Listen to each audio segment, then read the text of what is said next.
La première fois que j'ai emménagé dans une nouvelle ville, j'ai changé 5 fois d'appartement. Je suis arrivé en hiver dans le premier appart. J'avais 2 colocataires. Le premier était adorable, mais il rentrait souvent tard du boulot. Il était épuisé la plupart du temps, parfois même blessé. Il était clerc d'huissier, c'est-à-dire qu'il était chargé de remettre les décisions de justice pas agréables aux gens à la place de l'huissier pour pas que l'huissier se fasse tabasser. Chouette métier! Apparemment c'est un boulot qui demande pas mal d'endurance et même des gilets pare-balles. Mon autre coloc était super attentionnée. Quand je rentrais à la maison le soir, c'est elle qui étalait les journaux sur la moquette de ma chambre à cause du dégât des eaux. Mais on avait un différent au niveau du thermostat. Moi je l'aurais bien mis sur 18, elle le mettait sur off. Alors j'ai déménagé pour un autre appart avec une autre coloc. Je croyais avoir signé pour un meublé, mais ça n'a pas empêché ma coloc de faire la gueule parce que j'avais aucun meuble en arrivant. En fait, elle m'a même plus parlé pendant 3 semaines. Dis donc, tu pourrais quand même dire bonjour, non? Et c'est vrai, j'avais pas de meubles. Je veux dire, mes vêtements étaient rangés en pile par terre, sur les cartons dépliés qui avaient servi à les amener. La propriétaire a eu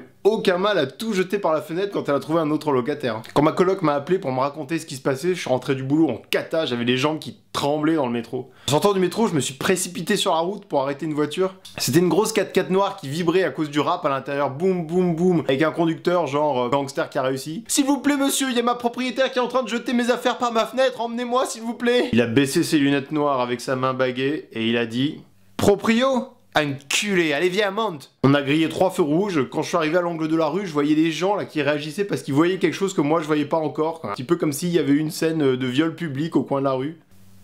Effectivement, il y avait toutes mes affaires étalées sur le trottoir. J'ai voulu intervenir, mais il y a le mari de la proprio qui a su trouver les mots pour m'intercepter. Je vais te couper les couilles et te les faire bouffer. Et ce qui m'a embêté là-dedans, c'est qu'il n'y avait pas de trace du conditionnel. Je veux dire, d'habitude, quand tu menaces, tu dis « Si tu fais ça, je te fais ci, si je te fais ci, je te fais ça. » Mais là, non. Heureusement, la police est arrivée. Et comme mon bail était en règle, les proprios ont prétendu que c'est moi qui avais descendu les affaires dans la rue. J'ai protesté, j'ai dit que si c'était ça, alors je pouvais remonter mes affaires dans l'appart.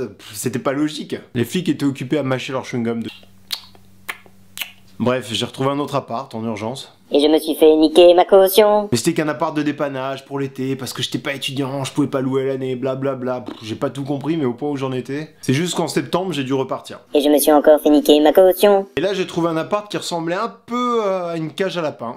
Mais j'habitais seul, et j'avais pas de dégâts des eaux, personne pour changer le thermostat pendant la nuit. Il y avait des meubles. Je suis parti parce que j'en avais marre de moisir tout seul dans un appart. Et je me suis une fois de plus fait niquer ma caution. J'ai trouvé une colocation super sympa avec plein de gens venus de tous les continents. Avec un chat, des plantes vertes, des mots écrits partout sur les murs, et une salle de bain, cuisine, buanderie pour 7 personnes, avec une douche coincée entre le réfrigérateur, le four et la machine à laver. Et qu'est-ce que je m'y suis senti bien.